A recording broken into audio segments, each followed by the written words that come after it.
இங்கே இருக்கிற எல்லோருக்கும் வணக்கம். இந்த உங்களை எல்லாம் நான் வரும்பொழுது என்னை ரொம்ப கலாட்டா பண்ணுவீங்கன்னு பயந்துக்கிட்டே வந்தேன். ஏன்னா வரும்போது ஏன்னா எனக்கு எப்பொழுதுமே கொஞ்சம் நானும் மாணவனாக இருந்ததுனால நமக்கு என்னென்ன விஷயங்கள் தெரியுங்கிறது எனக்கும் தெரியும். இந்த வளாகத்துக்கு அண்ணாமலை யூனிவர்சிட்டிக்கு நான் ஒரு 45 வருஷத்துக்கு முன்னாடி வந்திருக்கிறேன் முதல் தடவையாக. அப்போ உங்களை மாதிரி இருக்கும் பொழுது வந்தேன். ஒரு விண்ணப்ப படிவம் வாங்கிறதுக்காக வந்தேன். அதாவது அப்ளிகேஷன் ஃபாரம், அந்த விவசாய படிப்புக்காக வாங்கிட்டு போனேன். அதுக்கு பிறகு கோயம்புத்தூர் விவசாய கல்லூரியிலேயும் போய் வாங்கிட்டு வந்து 2 இடத்துக்கும் விண்ணப்பம் போட்டேன். அங்கேருந்து முதல்ல விண்ணப்பம் வந்தது, அதனால் அங்கே போய் சேர்ந்தேன். இல்லைன்னா இன்றைக்கி நானும் இங்கே ஒரு பழைய மாணவனாக இருக்க வேண்டிய ஆள் முன்னாடி அந்த விண்ணப்பம் இங்கே சேர்ந்துருக்கலாம். எதுக்காக நான் சொன்னேன்னா, இந்த மாதிரி கல்லூரி விழாக்களில் பேசுகிறதுங்கிறது ரொம்ப கொஞ்சம் சங்கடம். அதாவது அந்த தொழில்முறை பேச்சாளர்களுக்கு அது ரொம்ப சாமர்த்தியமாக இருக்கலாம்.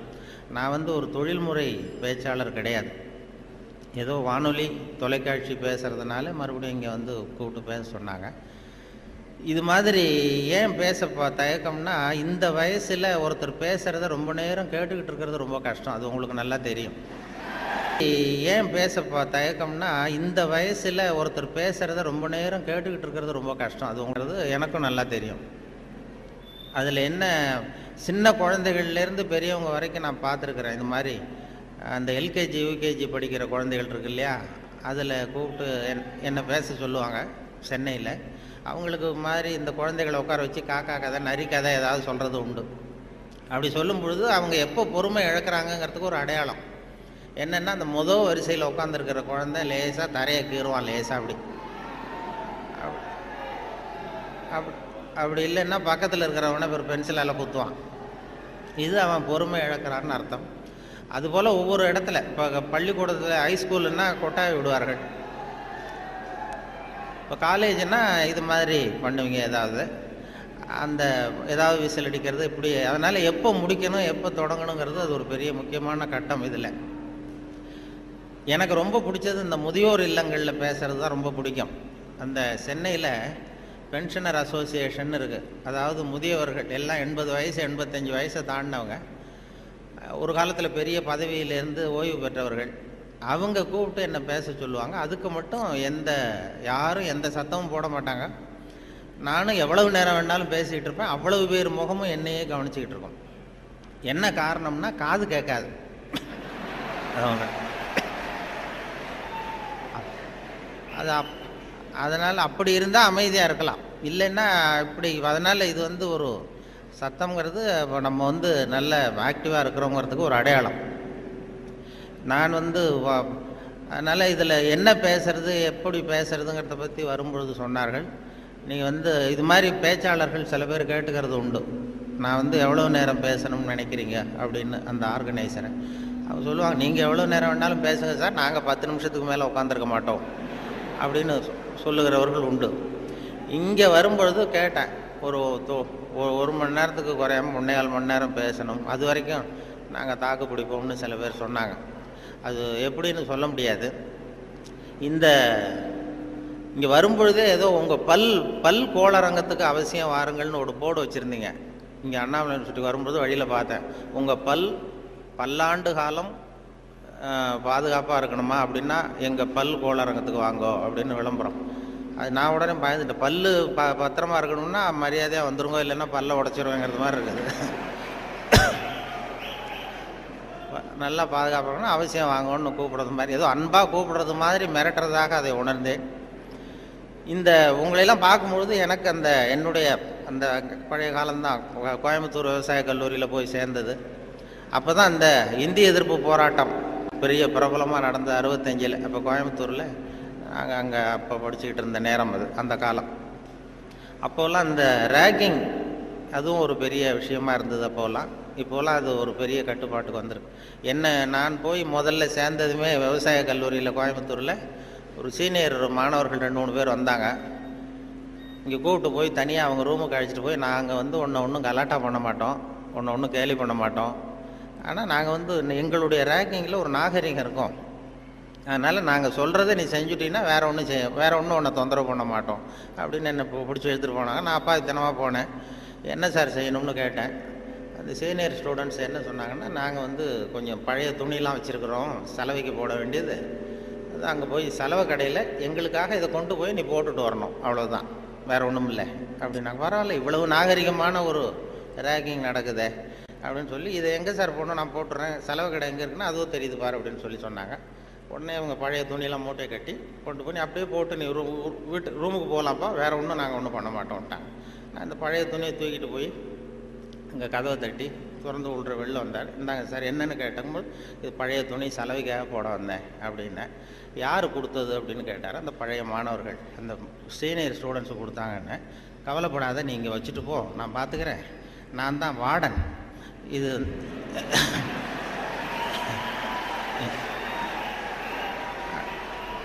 அவங்க வந்து ஏதோ ஒன்று இப்படி சொல்லியிருக்கிறாங்க, நான் உன் பேரில் கோவப்படலைப்பா, நீ வச்சுட்டு போ, நான் பார்த்துக்கிறேன்னார். அந்த வார்டன் பின்னாடி வந்து எங்கள் பல்கலைக்கழகத்து வைஸ் சான்சலராகவே ஆனார். அப்புறம் வந்து ஓய்வு பெற்றார். அப்படி ஒரு அனுபவம் அங்கே நடந்தது. அப்படிலாம் பண்ணுவாங்க. அதில் சில நல்ல இந்த அக்ரிகல்ச்சுரல் ஸ்டாட்டிஸ்டிக்ஸ்னு ஒரு பாடம், விவசாய புள்ளியியல், அது ரொம்ப போர் அடிக்கும். நாங்கள் யாரும் போக மாட்டோம் அந்த வகுப்புக்கு, ஏன்னா அது புரிஞ்சுக்கிறதே கஷ்டமாக இருக்கும். அதுக்காக அந்த ஆசிரியர் என்ன பண்ணார்னா, ஒரு தொழில்நுட்பத்தை கையாண்டார். அதாவது அந்த பாடத்தை நடத்திவிட்டு கடைசியில் ஒரு ஜோக்கு சொல்கிறது. அந்த ஜோக்கு வந்து அந்த வயசில் நமக்கு என்ன பிடிக்குமோ, அதாவது இந்த வயசில் உங்களுக்கு என்ன பிடிக்குமோ அது, அப்படிப்பட்ட ஜோக்காக சொல்லி எங்களை வந்து உடனே அந்த வகுப்புக்கு எல்லாரையும் வரும்படியாக பண்ணிட்டார். அப்போ அந்த விவசாய புள்ளியியல் துறை பேராசிரியர், அதனுடைய பாதிப்பு தான் எனக்கு எது சொன்னாலும் கடைசியில் எதையாவது ஒரு வேடிக்கையாக ஒன்று சொல்கிறதுங்கிறது. அந்த ஆசிரியருடைய பாதிப்பு. அவர் என்ன பண்ணுவார், ரொம்ப கடுமையான விஷயங்களை சொல்லிவிட்டு பாடம் முடிகிறப்போ ஒரு ஜோக்கு சொல்லுவார். அப்போ ஏதாவது பத்திரிகைகளில், வெளிநாட்டு பத்திரிகைகளில் படிச்சுட்டு வந்து சொல்லுவார். அவர் அப்போ 40 வருஷத்துக்கு முன்னாடி சொன்னது இப்போ இன்னமும் ஞாபகம் இருக்குது எனக்கு. அது என்ன, அவர் சொன்ன அந்த ஜோக்குகளில் ஒன்று என்னென்னா, ஒரு பெரிய குண்டான ஆள், ரொம்ப எடை அதிகம், அவன் வந்து இந்த எடையை குறைக்கிறது எப்படின்னு முயற்சி பண்ணான். முதல்ல எவ்வளவு எடை இருக்கும் அப்படின்னு சொல்லி ஒரு எடை போடுற மிஷினில் ஏறி நின்று காசை போட்டானா. டிக்கெட் வந்து விழுந்தது. அதில் எழுதியிருக்கும், என்ன எழுதியிருக்கு அப்படின்னு பார்த்தா, ஒரு சமயத்தில் ஒருவர் மட்டுமே ஏறி நிற்கவும் அப்படின்னு இருந்துதான். இவன் புரிஞ்சுக்கிட்டான், என்ன ஆச்சுன்னா, சரி நமக்கு நிலைமை சரியில்லை, இது எப்படியும் எடையை குறைக்கணும், இதுக்கு என்ன பண்ணுறதுன்னா, அந்த நேரம் அமெரிக்கா போக வேண்டிய வாய்ப்பு கிடச்சிது. அமெரிக்கா போய் எங்கே சுற்றி பார்த்துக்கிட்டு இருக்கும்போது ஒரு இடத்துல போர்டு போட்டிருந்துதான், உங்கள் எடை குறைய வேண்டுமா, இங்கே வாருங்கள் அப்படின்னு விளம்பரம். உடனே இவன் ஆவலாக அங்கே போனான். அங்கே ஒரு இடத்துல அந்த மேனேஜர் மாதிரி ஒரு ரிசப்ஷனில் ஒரு பொண்ணு உட்காந்துருந்தது. ஏன்னா நான் இந்தியாவிலேருந்து வந்திருக்கேன், எனக்கு எடை குறையணும் அப்படின்னா, உனக்கு ஆர்டினரி ட்ரீட்மெண்ட் வேணுமா, ஸ்பெஷல் ட்ரீட்மெண்ட் வேணுமா, ஆர்டினரி டீலக்ஸ்ன்னு 2 ட்ரீட்மெண்ட்டு கொடுக்குறோம் எடையை குறைக்கிறதுக்கு, உனக்கு எது வேணும்னு கேட்டிருக்க அந்த அம்மா. இவன் பார்த்தான், எதுக்கு அனாவசியமாக செலவு, ஆர்டினரி ட்ரீட்மெண்ட்டே போகிறோம் அப்படின்ட்டுருக்கான். அப்படின்னா இந்த பக்கம் போ, அந்த ரூமுக்கு அப்படின்னு சொல்லி கதவை திறந்து விட்டு தான் இவன் ஆவலாக உள்ள போயிட்டான். அந்த எடையை குறைக்க வேண்டியது போனால் அங்கே மேஜை நாற்காலி எல்லாம் செதறி கிடக்கு, அங்கேயும் இங்கேயுமா, ஒரு ஒழுங்காக இல்லை. ஒரு பெரிய ஹால், அதில் அந்த மூலையில் வந்து ஒரு பொண்ணு நின்றுட்டுருக்கு, ஒரு 16 வயசு பொண்ணு நின்றுட்டுருக்கு, அரைகுறை ஆடையோட. இவனுக்கு என்ன ஆசைன்னா, அந்த பொண்ணை போய் தொடணும்னு ஒரு ஆசை. அதனால் இப்படி சுற்றி சுற்றி ஓடுறான் அந்த மேஜை நாற்காலியை சுற்றி. அந்த பொண்ணு இவன் கையில் அகப்படாமல் அதுவும் தப்பிச்சு ஓடி ஓடி வந்துக்கிட்டு இருக்கு. ஒரு 15 நிமிஷம் துரத்துறான், அதுவும் சுற்றிக்கிட்டே இருக்குது. 15 நிமிஷம் கழித்து இந்த மேனேஜர், அந்த பொண்ணு வந்து, ட்ரீட்மெண்ட்டே இவ்வளவு தான், ஒரு 10 நாள் இப்படி வந்தீங்கன்னா சரியாக போடும், எடை குறைஞ்சிரும் அப்படின்ட்டு. இவன் வந்தவன் என்ன பண்ணா, சரி ஆர்டினரியே இப்படி இருந்தால் ஸ்பெஷல் ட்ரீட்மெண்ட் எப்படி இருக்கும் அப்படின்னு யோசனை பண்ணான். சாடார்னு என்ன பண்ணால், நம்ம வந்துட்டோம், இதுக்காக இன்னொரு தரம் அமெரிக்காவுக்கு நம்ம வரப்போகிறதில்ல, எப்படியும் அதையும் பார்த்துட்டு போடுவோன்ட்டு மறுபடியும் அந்த மேனேஜர் அம்மாட்ட போய் நின்னான். என்ன சார் மறுபடியும் என்னென்னு கேட்டிருக்கேன், அந்த ஸ்பெஷல் ட்ரீட்மெண்ட்டையும் எடுத்துகிட்டு போடலாம்னு பார்க்குறேன் அப்படின்னா, அது வந்து நீங்கள் இது ஆர்டினரி ட்ரீட்மெண்ட்டுக்கு $10 கட்டினீங்க, ஸ்பெஷல் ட்ரீட்மெண்ட்டுக்கு $50 கட்டணுமே அப்படின்ட்டுருக்கு. அது பரவாயில்ல, நான் கட்டிடுறேன்னு சொல்லி கட்டிவிட்டான். கட்டிவிட்டு அப்படின்னா இந்த ரூமுக்கு போ, அப்படின்னு ரொம்ப ஆவலாக போய் கதவை திறந்தான். அதுவும் ஒரு பெரிய ஹால். இதே மாதிரி மேஜை நாற்காலிலாம் செதறி கிடக்கு. அந்த மூலையில் தேடுறான், யார் நிற்கிறான்னு பார்த்தா ஒரு 90 வயசு கிழவி. அவ இவனை துரத்துறா.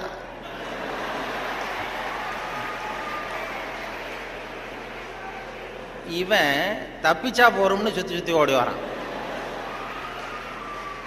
சுற்றி வந்து வெளியில் வந்து விறுவிறுக்க ஓடி வந்து போகிறோம் சார் அப்படின்னா, இது ஒரு 4 நாள்லேயே சரியாக போடுங்க உங்களுக்கு அப்படின்ட்டு வந்துட்டான். இதை எங்கள் ஆசிரியர் கோயம்புத்தூர் விவசாய கல்லூரியில் ஒரு பாடத்தை, கடுமையான பாடத்தை நடத்திவிட்டு, அக்ரிகல்ச்சுரல் ஸ்டாட்டிஸ்டிக்ஸுங்கிற பாடத்தை நடத்திட்டு கடைசியில் சொன்ன ஜோக் அது எங்களுக்கு, அதாவது வகுப்புக்கு தவறாமல் போகணுங்கிறதுக்காக அவர் சொன்னது அது. இப்போ அதனுடைய விளைவு என்னென்னா, இப்போ எனக்கு 45 வருஷம் 50 வருஷம் கழித்து அந்த ஜோக்கு ஞாபகம் இருக்குது, பாடம் மறந்து போச்சு. இப்படி தான் வந்து கடுமையான விஷயங்களை வந்து நம்மளை வந்து பண்ணி சொல்லி கொடுக்கறது வழக்கம். அதே போல் எனக்கு இந்த பொறியியல் துறைக்கும் வர வேண்டிய வாய்ப்பு கிடைச்சிது. நம்ம படித்து முடித்ததுமே சில பேர் எங்கள் பெற்றோர்கள் எல்லாரும் ஆலோசனை பண்ணாங்க, பொறியியலுக்கு அனுப்பலாம், இன்ஜினியர் ஆக்கலாம் பையனை அப்படின்னு. அப்புறம் எல்லாம் இப்போ சில பேர் சொன்னாங்க, அதுக்கெல்லாம் நம்ம பையன் சரியாக வரமாட்டான், அதுக்கெல்லாம் கொஞ்சம் புத்திசாலித்தனம் வேணும் அப்படி இப்படின்னு சொல்லி அதை பண்ணி விட்டாங்க. அப்போது சொல்கிறது உண்டு, ஒரு பையனுக்கு வந்து சின்ன வயசுலேயே அவனை வந்து எந்த துறையில் சேர்க்கறது அப்படிங்கிறது ஒரு முக்கியமான விஷயம். ஒரு அம்மாவுக்கு தன்னுடைய பையனை எதில், இன்ஜினியரிங் காலேஜில் சேர்க்கணும்னு ஆசை.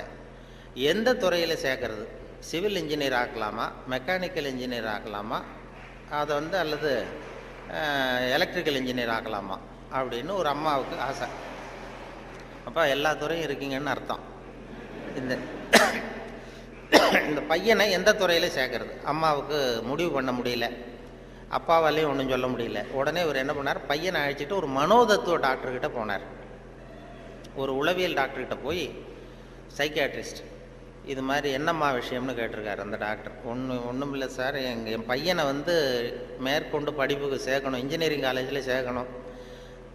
சிவில் இன்ஜினியர் தேவலாமா, மெக்கானிக்கல் இன்ஜினியரா, எலக்ட்ரிக்கல் இன்ஜினியரா, எது இவனுடைய சுபாவத்துக்கு தகுந்தாப்புல நீங்கள் வந்து ஒரு துறையை சொன்னீங்கன்னா அது ஈஸியாக இருக்கும் படிக்கிறதுக்கு. அதுதான் உங்களை மன ரீதியாக நீங்கள் ஆராய்ச்சி பண்ணி சொல்லுங்கன்னு அழைச்சிட்டு வந்துருக்கு. இது ஒன்றும் கஷ்டம் இல்லைம்மா, ஈஸியாக கண்டுபிடிச்சிடலாம் அப்படின்னு அந்த டாக்டர். உடனே அந்த பையனை கூப்பிட்டு, என்னப்பா நல்லா இருக்கே அப்படின்னு தட்டி கொடுத்தார். சின்ன பையன், கொடிய. இவனுடைய சுபாவம் என்னங்கிறத நான் ஈஸியாக கண்டுபிடிச்சி சொல்லிடுறேன், அதுக்கு தகுந்தாப்புல இப்போ இருந்தே சொல்லி கொடுத்து நீங்கள் பழக்கி கொண்டு வரலாம் அப்படின்னு சொல்லிட்டு ஒரு நர்ஸை கூப்பிட்டார். நர்ஸ்னு தான் அந்த அம்மா வந்தது. இந்த பாரு, இது மாதிரி ஒரு மேஜையில் ஒரு சுத்தியல் கொண்டு வந்து வை, ஒரு கொரடு கொண்டு வந்து வை, ஒரு ஸ்க்ரூ டிரைவரை கொண்டு வந்து வை. இந்த பையனை அப்படி கொண்டு வந்து விடுவோம். இவன் சுத்தியலை போய் தொட்டான்னு எடுத்தான்னா ஆசையாக ஏதாவது ஒன்று எடுப்பான். சுத்தியல் எடுத்தான்னா சிவில் இன்ஜினியருக்கு படிக்க வச்சுருவான், கொரடை எடுத்தான்னா மெக்கானிக்கல் இன்ஜினியருக்கு படிக்க வச்சுருவான், ஸ்க்ரூ டிரைவர் எடுத்தான்னா எலக்ட்ரிக்கல் இன்ஜினியர் படிக்க வச்சுருவோம். இது அவனுடைய சுபாவத்தை கண்டுபிடிக்கிறது சுலபமான வழி அப்படின்னு டாக்டர் சொல்லிட்டார்.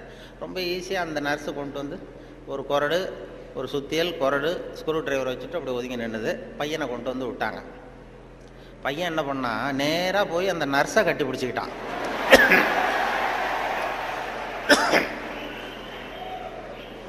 உடனே அந்த டாக்டர் சொன்னாராம், இவனை வந்து டாக்டருக்கு படிக்க வச்சுருங்க, அதுதான் அவனுக்கு அவன் சுபாவத்துக்கு பொருத்தமாக இருக்கும் அப்படின்னு சொல்லுவான். அப்படி ஒருத்தருடைய சின்ன வயசுலேயே நம்ம எந்த துறைக்கு கொண்டு போகலாம் என்ன ஏதுங்கிறது இளையும் பயிர் முளையில் தெரியும்பாங்கள்ல, சின்ன வயசுலேயே தெரிஞ்சிடும். அது பெரிய பெரிய இதெல்லாம். ஒரு பெரிய எழுத்தாளர் மேல்நாட்டில் பிற்காலத்தில் வந்து பெரிய எழுத்தாளர் ஆனாராம். அவருக்கு சின்ன வயசில் படிக்கும் பொழுது ஒரு கட்டுரை எழுத சொல்லியிருக்கிறார் வாத்தியார். என்ன கட்டுரைன்னா, விபத்து அப்படின்னு தலைப்பு. விபத்துன்னு சொல்லி ஒரு கட்டுரை அல்லது கதை எழுதுங்கன்னு சொல்லியிருக்கார். இந்த சின்ன பையனாக இருக்கும்போது எழுதுனானா. அவன் பிற்காலத்தில் பெரிய நாவலிஸ்ட், பெரிய எழுத்தாளர் ஆனான். சின்ன வயசுலேயே அவன் விபத்துங்கிற தலைப்புக்கு என்ன எழுதுனா, ஒவ்வொரு வரியிலையும் ஒவ்வொரு திருப்பம். அதாவது ஒரு 10வது மாடியில் ஒருத்தன் வெள்ளை அடிச்சுக்கிட்டு இருந்தான் அப்படின்னு எழுதுறான். 10வது மாடியில் வெளிப்பக்கமாக நின்றுக்கிட்டு ஒருத்தன் வெள்ளை அடிச்சுக்கிட்டு இருந்தான். துரதிர்ஷ்டவசமாக அந்த வெள்ளை அடித்தவன் கால் தவறி கீழே விழுகிறான், விழுந்துக்கிட்டு இருக்கான். அதிர்ஷ்டவசமாக அந்த நேரம் சாலையில் ஒரு வைக்கோல் வண்டி வந்து கொண்டிருந்தது. அடுத்த வரி. அடுத்தது, துரதிர்ஷ்டவசமாக அந்த வைக்கோலின் நடுவே ஒரு கடப்பாரை சொருகியிருந்தார்கள். அதிர்ஷ்டவசமாக இவன் அந்த கடப்பாறையில் விழவில்லை. துரதிர்ஷ்டவசமாக அவன் வைக்கோலிலும் விழாமல் தரையில் விழுந்து செத்து போட்டான் அப்படின்னு. இந்த ஆள் இதை எழுதினவன் பிற்காலத்தில் பெரிய எழுத்தாளர் ஆகிட்டாரான், பெரிய இதாகி. அப்படி வந்து சுபாவம் வந்து சின்ன வயசுலேயே தெரியும் யார் யாருக்கு என்ன அப்படின்னு சொல்லி. நமக்கெல்லாம் அது இந்த இப்போ நம்ம ஆசிரியர்களுக்கே சில சுபாவங்கள் உண்டு. அது உங்களுக்கெல்லாம் தெரிஞ்ச விஷயமா இருக்கும். ஒவ்வொரு அவங்கவுங்க துறை சம்மந்தப்பட்ட இதாக இருக்கும். அதாவது ஒரு 3 பேராசிரியர்கள் ஒரு ஊருக்கு போனாங்க. ஒரு பெரிய பல்கலைக்கழகத்தில் இது மாதிரி பேசுறதுக்கு 3 துறை பேராசிரியர்கள் போனாங்க. ஒரு உடற்பயிற்சி ஆசிரியர், ஒரு ஃபிசிக்ஸ் பேராசிரியர், ஒரு கணக்கு வாத்தியார், 3 பேரும் போனாங்க. கணித பேராசிரியர் இது மாதிரி ஒரு விழாவில் பேசி முடித்ததும் கொண்டு போய் கெஸ்ட் ஹவுஸில் 3 பேரையும் தங்க வச்சாங்க. நாளைக்கு மறுநாள் அவங்க ஊருக்கு போகணும். இது மாதிரி விழாவில் கலந்துக்கிட்டு முடிஞ்சதும் கணித பேராசிரியருக்கு ஒரு ரூம், இவருக்கு அந்த ஃபிசிக்ஸ் பேராசிரியருக்கு ஒரு ரூமு, உடற்பயிற்சி ஆசிரியருக்கு ஒரு ரூம் போட்டு கொடுத்தாச்சு. இது மேல்நாட்டில் நடந்தது. அதனால் என்னென்னா அவங்களுக்கு அந்த ஆகாரம்லாம் டப்பாவிலே வச்சுருக்குறாங்க.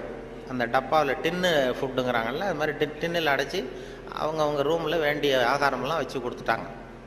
கொண்டு போய் விட்டு வந்துட்டாங்க. அந்த வந்துட்டு மறுநாள் காலையில் எழுந்திரிச்சார் இந்த ஆர்கனைசர். அப்போ தான் அவருக்கு அப்படியே பதறி போயிட்டார். ராத்திரி அந்த 3 பேராசிரியர்களுக்கும் 3 டப்பாவில் உணவு கொடுத்தோம், ஆகாரம்.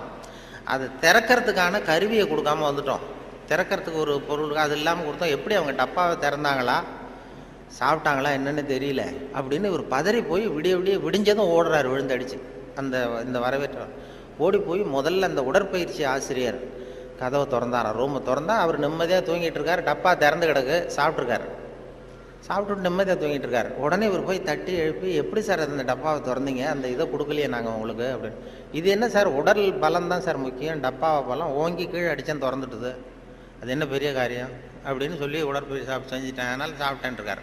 பரவாயில்ல சார் அப்படின்னு சொல்லி அடுத்த ரூமுக்கு ஓடி இருக்கார். அங்கே ஃபிசிக்ஸ் வாத்தியார் உட்காந்துருக்கார். அவரும் அதே மாதிரி நிம்மதியாக தூங்கியிருக்காரு. இது டப்பா திறந்து கிடக்கு. போய் திறந்து, எப்படி சார் திறந்தீங்க நீங்கள் டப்பாவை அப்படின்னா, அது என்ன சார், எந்த இடத்துல ப்ரெஷர் கொடுக்கணும்னு எனக்கு தெரியும், அந்த இடத்துல அழுத்தினா திறந்துட்டுது டப்பா, அது நமக்கு டெக்னிக்கு வந்தது தானே அப்படின்னு அந்த திறந்து சாப்பிட்டேன்ட்டார். இவர் அப்பாடா நிம்மதியாக போச்சு. அடுத்தது கணக்கு வாத்தியார் ரூமுக்கு ஓடினார். அங்கே போனால் அவர் தூங்கவும் இல்லை, டப்பாவும் திறக்கலை, மூடியே இருக்கு. என்ன பண்ணுறீங்க அப்படின்னு சொல்லி அந்த கணக்கு ஏதோ ஒரு எழுதிட்டு இருக்காரு பேப்பரில். கணக்கு வாத்தியார், என்ன சார் பண்ணிட்டு இருக்கீங்க அப்படின்னு கேட்டிருக்காரு. அவர் ஒன்றும் இல்லை, அஸ்யூம் தி டப்பா இஸ் ஓப்பன் அப்படின்னு சொல்லி மேற்கொண்டு கணக்கு போட்டுக்கிட்டு இருக்காரு சார் அப்படின்னாராம். இது ஒவ்வொருத்தருக்கும் ஒரு சுபாவங்கிறது அது இயல்பாக அமையிறது. ஆசிரியர்களுக்கு எல்லாருக்குமே அப்படி அமையிறது. என்னோட படித்தவர்கள் இன்னைக்கு பல பேர், இப்போ ஒருத்தன் தான் சின்ன வயசில் ஒரு பையன் ஜானகிராமன் ஒருத்தன் பக்கத்தில் என்ன பென்சிலாலேயே குத்திக்கிட்டு இருப்பான். இன்னைக்கு அவன் கும்பகோணத்தில் இன்னைக்கு பெரிய டாக்டர், எல்லாருக்கும் ஊசி போட்டுக்கிட்டான். அப்படி சின்ன வயசுலேயே சுபாவம், அவங்க யார் எப்படி வருவாங்க அப்படின்னு தெரியும். அவங்களுடைய அந்த படிக்கும் பொழுதே அந்த இது தெரியும். என்னோட படித்தவர்கள் நிறைய பேர் அது மாதிரி ஒவ்வொரு துறையில் வந்திருக்கிறாங்க. சில பேர் இந்த நான் சொன்னது மாதிரி மேல்நாட்டில் ஒரு பெரிய பிரபலமான வக்கீல். அந்த வக்கீல் சின்ன வயசு அவர்கிட்ட வாதாடுறதுக்கு எல்லாரும் பயப்படுவாங்களாம். அந்த வக்கீல் சின்ன வயசில் எப்படி இருந்தான் அப்படின்னு சொல்லி அவங்க அம்மா சொல்லியிருக்கிறாங்க ஒரு பேட்டியில். அவங்க இந்த பையன் இவன் சின்ன வயசுலேயே வருங்காலத்தில் பெரிய வக்கீல் ஆகிடுவான்னு எனக்கு தெரியும் அப்படின்னு சொல்லியிருக்கிறாங்க. என்ன பண்ணான்னா, அப்பா பேப்பர் படிச்சுட்டு உட்காந்துருக்காரு, அம்மா சமயக்கட்டில் இருக்கிறாங்க. இவன் பையன் அவன் ரூமில் இங்கே ஏதோ பண்ணிகிட்டு இருக்கான். ஒரு பூனை வீல்னு கத்திக்கிட்டு இருக்கு. அம்மா கதறிக்கிட்டு இருக்க ஒரு பூனை. உடனே அம்மாவுக்கு புரிஞ்சு போச்சு, டேய் அந்த பூனை வாழை பிடிச்சி இழுக்காதரா அப்படின்னு கத்திருக்கு அந்த அம்மா. பூனை வாழை பிடிச்சி இழுக்காதரன்னு. ஆமாம், இங்கேயும் சில பூனைகள் இருக்கு, அது வாழை யாரும் பிடிச்சி இழுத்துறாதீங்க. அது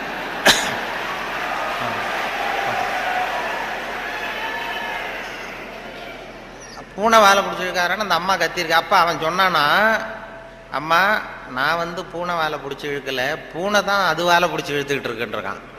நான் ஒன்றும் பூனைக்கு இடைஞ்சல் பண்ணல, பூனை தான் வாழை இழுத்துக்கிட்டு இருக்கு, நான் அது வாழை இழுக்கலன்றான். ஓடி போய் பார்த்துருக்குறாங்க அம்மாவும் அப்பாவும். பார்த்தா இவன் பூட்ஸு காலால் மிரிச்சுக்கிட்டு இருக்கான், பூனை வாழை இழுத்துக்கிட்டு இருக்கு.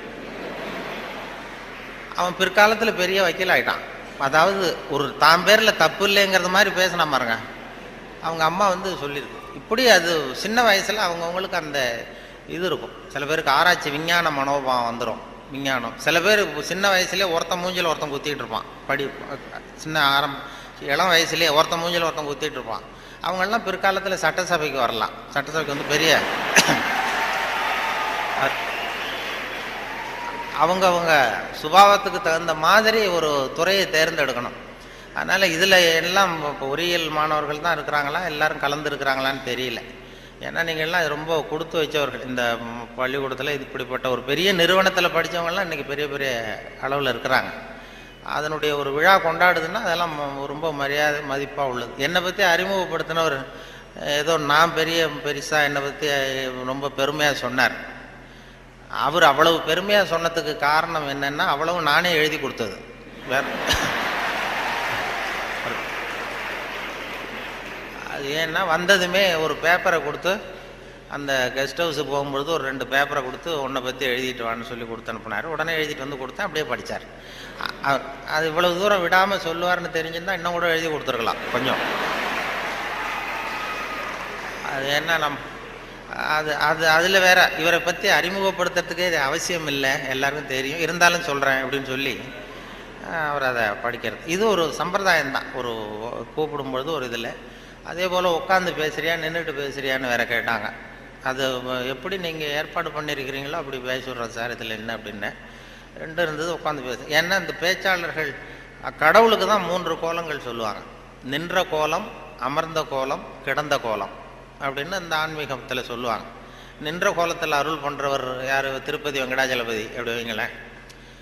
அமர்ந்த கோலம்னு பார்த்தா ஐயப்ப சாமி அமர்ந்த கோலம்.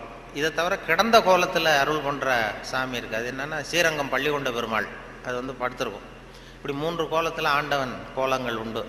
அது எதுக்கு சொல்கிறேன்னா அதே மாதிரி நம்ம ஊரில் பேச்சாளர்களுக்கும் 3 கோலங்கள் உண்டு. அது நின்ற கோலத்தில் பேசுகிறவர்கள் அரசியல்வாதிகள். அவங்களுக்கு நின்னாதான் பேச்சு வரும், உட்காந்து பேச. அமர்ந்த கோலத்தில் பேசுகிறவங்க ஆன்மீகவாதிகள். இப்போ நடமாடும் பல்கலைக்கழகம் நாவலர் நெடுஞ்செழியன் இருந்தார் இல்லையா, இங்கே படித்தவர். அவர் வந்து ரேடியோவுக்கு பேச வந்தார். அமைச்சராக இருக்கும்பொழுது திருக்குறளுக்கு உரை எழுதினார். அப்போ நான் கூப்பிட்டு ரேடியோவில் அவரை பேட்டி எடுத்து பதிவு பண்ண வேண்டிய பொறுப்பு எனக்கு. அவரை கூப்பிட்டுட்டு வந்து அறையில் உட்கார வச்சு பேசிகிட்டு இருக்கோம். அது மாதிரி பதிவு பண்ணுறதுக்கு போகிறேன். அப்படி போய் உட்கார வச்சா வானொலி நிலையத்தில் இப்படி தான் ஏற்பாடு பண்ணி வச்சுருப்போம். உட்காந்து பேசுனா தம்பி இங்கே வா, நான் வந்து எனக்கு உட்காந்தா பேச்சு வராது, நின்றுக்கிட்டே பேசிடுறேன், இந்த மைக்கை கொஞ்சம் தூக்கி வசதி வையினார். அப்புறம் அவர் உயரத்துக்கு மைக்கை தூக்கி வச்சு அப்புறம் பதிவு பண்ணேன். இது அவங்களுக்கு பழக்கத்தில் மேடையில் நடமாடும் பல்கலைக்கழகம் எதை வேணாலும் பேசுவார். உட்காந்தா கொஞ்சம் தயக்கம் வந்தது. அது அரசியல் அப்படி. அது ஆன்மீகவாதிகள். இப்போ கிருபானந்த வாரியாரெல்லாம் கூப்பிட்றோம் வானொலி நிலையத்துக்கு, அவரை உட்கார வச்சு தான் பதிவு பண்ணுவோம். அவரை வந்து நின்றுக்கிட்டே பேசுங்க சார்னு சொல்ல முடியாது.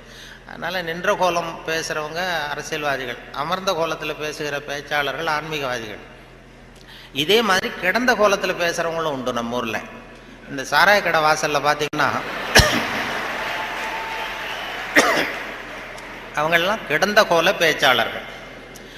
நல்ல வேலையாக என்னை வந்து நீ கிடந்த கோலத்தில் பேசுன்னு சொல்லாமல் இங்கே 2 கோலத்துக்கு ஏற்பாடு பண்ணி வச்சுருக்கிறாங்க. நின்ற கோலம், அமர்ந்த கோலம். இப்படி ஒரு படுக்கையை போட்டு வச்சுட்டா இங்கே வரக்கூடிய பேச்சாளர்கள் எது பிடிக்குதோ அப்படி பேசிகிட்டு இருக்கலாம். அது வசதி. ஏன்னா இது ரொம்ப விரிவான ஒரு என்னமோ 70 mm மாதிரி இருக்குன்னு சொன்னார் வரும்போது சொன்னாங்க. அது அதுவும் இந்த துணைவேந்தர் ரொம்ப கலை நுணுக்கத்தோடு இதை பண்ணியிருக்கிறார், இன்னும் நிறைய வேலையெல்லாம் இருக்குது இல்லை அப்படின்னு சொல்லி ரொம்ப பெருமையாக சொன்னார்கள். இந்த பொறியியல் அது வந்து அந்த கலை நுணுக்கம் இன்னும் என்னென்ன வேலை இருக்குது, நிறைய செஞ்சுருக்கேன். இது எல்லாம் இந்த பெருமை அவருக்கு தான் சொல்லி பெருமையாக சொன்னாங்க. இது இப்படிப்பட்ட பெரிய ஹாலில் ஒருத்தரை உட்கார வச்சாதான் என்னமோ மாதிரி இருக்கும். ஆமாம், இதுக்கெல்லாம் ஒரு 20-30 பேர் வரிசையாக உட்காந்தா நல்லாயிருக்கும் இந்த ஹால். அதாவது பொறியியல் துறை நீங்கள் மாணவர்கள்ங்கிறதுனால பொறியியலில் வந்து கலை அம்சத்தை புகுத்துறது ரொம்ப சிரமம். சில பேருக்கு அதாவது பொறியியலுக்கும் அதாவது கவிதை எழுதுவாங்க. சில பொறியியல் கவிதை எழுதுகிறவங்க வந்து பொறியியல் இன்ஜினியராக இருக்கிறவங்க கவிதை எழுதுறது உண்டு. அப்படி இருக்கிறது கொஞ்சம் 2க்கும் முரண்பாடான விஷயம். கலைத்தன்மை, அதாவது பொறியியல் வந்து மெக்கானிக்கல் மைண்ட் அதிகமாக இருக்கும். அதாவது ஒரு பெரிய பொறியியல் இன்ஜினியர் அவர் வந்து இராணுவத்தில் ஒரு பாலம் வந்து கட்டுறதுக்கு பெரிய இது பண்ணாங்க, பிளான் பண்ணாங்க. அதுக்கு ஒரு வரைபடம் தயார் பண்ணணும். ஸ்கெட்சு, இராணுவத்துக்கு பாலம் கட்டுறதுக்கு ஒரு பெரிய ப்ளூ பிரிண்ட்டு என்ன சொல்லுவீங்கள்ல, அது மாதிரி அந்த வரைபடம் தயார் பண்ணுற வேலையை ஒப்படைச்சிருக்கிறாங்க அந்த இன்ஜினியர்கிட்ட. அந்த பொறியாளர் வந்து உள்ளுக்குள்ளே ஒரு கவிஞர், அதாவது அவர் ஒரு கவித்தன்மை உள்ளுக்குள்ளே இருக்குது, மறைஞ்சிருக்குது. அதனால் அவர் என்ன பண்ணார், அந்த பொறியியல் வரைபடம் போட்டார். பாலத்தை போட்டுட்டு ஒரு ஆறு ஓடுது, குறுக்க பாலம், அதனுடைய நீளம் அகலம் எல்லாம் கரெக்டாக போட்டு அந்த ஆறு ஓடிக்கிட்டு இருக்கு. அது ஓடி முடிகிற இடத்துல ஆற்று ஓரமாக ஒருத்தன் ஒரு சின்ன பையன் தூண்டில் போட்டுக்கிட்டு நிற்கிறான். அதை அவர் போட்டிருக்காரு ஒரு அழகுக்காக. சின்ன மூலையில் ஒரு தூண்டில் போட்டுட்டு ஒரு பையன் நிற்கிறான். இது இந்த பொறியியல் வரைபடத்தை கொண்டு போய் அதிகாரிகள்கிட்ட கொடுத்துருக்குறான். அவருக்கு கோபம் வந்துடுது. இது வந்து ஒரு பொறியியல் வரைபடம், இது இந்த வரைபடத்தில் போய் அந்த ஒரு ஓவியம் என்னத்துக்கு அப்படின்னு சொல்லி அவர் சத்தம் போட்டிருக்காரு மேலே உள்ளவர். அதனால் என்ன பண்ணியிருக்கிறார், முதல் தடவையாக கொடுக்கும்பொழுது அந்த பாலத்து மேலே நின்றுக்கிட்டு தூண்டில் போடுறது மாதிரி படம். இந்த பாலத்தில் எதுக்கு அவன் நிற்கிறான்னு சொல்லி சண்டை போட்டிருக்காரு. உடனே அவர் சரி சார் நான் இதை மாற்றிடுறேன்னு சொல்லி இவர் மாற்றி 2வது தடவை படம் போடும்போது பாலத்தில் நிற்கக்கூடாது, பாலத்தில் இடைஞ்சல் இருக்கக்கூடாது, அவ்வளோதானே. பாலத்தை சரியாக போட்டு மூலையில் கொண்டு போய் தூண்டில் போட்டு நிற்கிறான். மறுபடியும் கூப்பிட்டு அவன் படமே இருக்கக்கூடாது இந்த இதில், இந்த வரைபடம் மட்டும்தான் இருக்கணும் போடுன்னார். உடனே இவன் வந்து பாலம் போட்டான். 6 பாலம் சரியாக போட்டுட்டு இந்த மூலையில் பார்த்தா அவன் நிற்கிற இடத்துல அவன் இல்லை. அந்த இடத்துல சின்ன ஒரு கல்லறை, இந்த சிறுவன் இங்கே புதைக்கப்பட்டிருக்கிறான் அப்படின்னு எழுதிட்டான். அதாவது அந்த உள்ளுக்குள்ளே இருக்கிற அந்த கவிஞனை ஒன்றும் பண்ண முடியாது. சில பொறியியல் படிக்கிற மாணவர்கள் நீங்கள் நிறைய பேர் கவிதை எழுதலாம், அது எப்படியாவது வெளியில் வந்துக்கிட்டு தான் இருக்கும். அது வந்து பியூராக அந்த வரைபடத்தில் கூட அவனை மறைக்க முடியல பாருங்கள், அப்படி இருக்கும். அது மாதிரி சொல்கிறது உண்டு அவங்கவுங்க அந்த இதில். அதனால் இந்த பேச்சு, இந்த சொன்னார்கள், இந்த நகைச்சுவை உணர்வுங்கிறது ரொம்ப அவசியம், அதை பற்றி சொல்லணும் போகணும் வரணும்னு சொல்லி சொன்னாங்க. நகைச்சுவை உணர்வுங்கிறது நமக்கு சின்ன வயசுலேருந்து நாம் பிறந்து 6 வாரத்தில் தான் சிரிக்க ஆரம்பிக்கிறோமா. ஒரு குழந்தை பிறந்து 6வது வாரம் தான் சிரிக்க ஆரம்பிக்கும். ஒரு கிளுகிழுப்பை கொண்டு போய் குழந்தை முகத்துக்கிட்ட ஆட்டுனா சிரிக்குது. அதே கிளுகிழுப்பை ஒரு தாத்தா முகத்துக்கிட்ட ஆட்டுங்க கோவம் வந்துடும், குச்சி கிச்சிருந்தா எடுத்து அடிச்சிருவார். ஏன்னா அப்படி இருந்தவர் அப்படி ஆயிட்டார். ஒரு காலத்தில் அப்படி இருந்தவர் அப்படி சின்ன வயசில் ஒரு கிளுகிழுப்ப சத்தத்துக்கு சிரித்தவர் அதே சத்தத்துக்கு டென்ஷன் ஆகிறாருன்னா அப்படி தான் மனுஷனுடைய வாழ்க்கை வீணாக போகுது. அந்த இயல்பு தன்மை மாறாமல் இருக்கணுமா, அந்த சிரிப்பு தன்மை வந்து. ஆனால் சிரிப்புங்கிறது ஒரு பாவமான செயல்னு காலங்காலமாக போதிக்கப்பட்டு வந்திருக்கிறோம். எப்படி போதிக்கப்பட்டு வந்திருக்கிறோம்னா, ஒரு முதலாளிக்கு முன்னாடி தொழிலாளி சிரித்தா மரியாதை குறைச்சால், ஒரு ஆஃபீஸருக்கு முன்னாடி பியூனு சிரித்தா மரியாதை குறைச்சால், இப்படி சொல்லி சொல்லி சிரிப்புங்கிறது ஏதோ மரியாதை குறைவான செயல்னு காலங்காலமாக போதிக்கப்பட்டு வந்து இப்போ சிரிப்பு தன்மை வந்து சிறைப்பட்டு போச்சான் நம்ம உடம்புக்குள்ளே. இந்த சிறைப்பட்டிருக்கிற சிரிப்பை வெளியில் கொண்டு வர்றதுக்கு தான் ஜோக்குன்னு ஒரு சாவியை போட வேண்டியிருக்கு. வேறு ஜோக்குக்கும் சிரிப்புக்கும் சம்மந்தமே இல்லை, அது ஒரு சாவியாக உபயோகப்படுது. ஏற்கனவே இருக்கிற இயல்பு தன்மையை வெளியில் கொண்டு வர்றது. அந்த குழந்தை தன்மையோடு இருக்கணும், குழந்தைத்தனம் தான் இருக்கக்கூடாதே தவிர அந்த குழந்தைத்தன்மை கடைசி வரைக்கும் நமக்கு நீடிச்சதுன்னா ஹார்ட் அட்டாக் வராது. குழந்தைத்தன்மை வேறு, குழந்தைத்தனம் வேறு. குழந்தைத்தன்மை பெரிய வயசானா கூட குழந்தைத்தன்மையோடு இருக்கலாம். இப்போ ஒரு அம்மா வந்து ஒரு பிள்ளைய எழுப்பிச்சான், தட்டி எழுப்பியிருக்கு காலையில் விடிய காலம். அம்மா வந்து எழுந்துடுறா காலேஜுக்கு நேரம் ஆயிட்டுது அப்படின்னு எழுப்பிச்சான். அந்த புள்ள இழுத்து போத்திக்கிட்டு நான் காலேஜுக்கு போக மாட்டேம்மா, எனக்கு போகிறதுக்கு பிடிக்கலன்னு இருக்கு. அந்த அம்மா விடலை, வயசான அம்மா, நீ போய் தாண்டா ஆகணும் அப்படின்ட்டுருக்கு. அந்த புள்ள எழுந்திரிச்சு உட்காந்து கேட்டிருக்கு, ஏம்மா என்னை வந்து ஏன் இப்படி தொந்தரவு பண்ணுற தூங்க விடாமல் அப்படின்ட்டுருக்கு. அப்போ அந்த அம்மா சொல்லிச்சான், நீ வந்து காலேஜுக்கு ஏன் போக மாட்டேங்கிற, அதுக்கு 2 காரணம் சொல்லு அப்படின்ட்டுருக்கு. அந்த அம்மா பிள்ளைய கேட்டிருக்கு, நீ காலேஜுக்கு ஏன் போக மாட்டேங்கிற 2 காரணம் சொல்லு. அப்போ அந்த பிள்ளை சொல்லிச்சான், ஏன் போக மாட்டேன்னா ஒரு காரணம் அங்கே இருக்கிற மாணவர்களுக்கெல்லாம் என்ன பிடிக்கல, பசங்களுக்கெல்லாம் என்ன பிடிக்கல. 2வது காரணம் அங்கே இருக்கிற வாத்தியார்களுக்கும் என்ன பிடிக்கல, ஆசிரியர்களுக்கும் பிடிக்கல, மாணவர்களுக்கும் பிடிக்கல, அதனால் நான் போக மாட்டேன் அப்படின்னு சொல்லி படுத்துட்டுது. அதுக்காக நீ வந்து போகாமல் இருக்கக்கூடாதா, காலேஜுக்கு போய் தான் ஆகணும்னு மறுபடியும் எழுப்புது அந்த அம்மா, வயசான அம்மா. அப்புறம் எழுந்திரிச்சு உட்காந்துக்கிட்டு அந்த புள்ள கேட்டு தான், என்ன எதுக்கு காலேஜுக்கு போகணும்னு நீ சொல்கிற, அதுக்கு 2 காரணம் சொல்லு அப்படின்ட்டு. அப்போ அந்த அம்மா சொல்லிச்சாண்டே, ஏன் சொல்கிறேன்னா, முதல் காரணம் உனக்கு வயசு 54, 2வது காரணம் நீ தான் பிரின்சிபால்.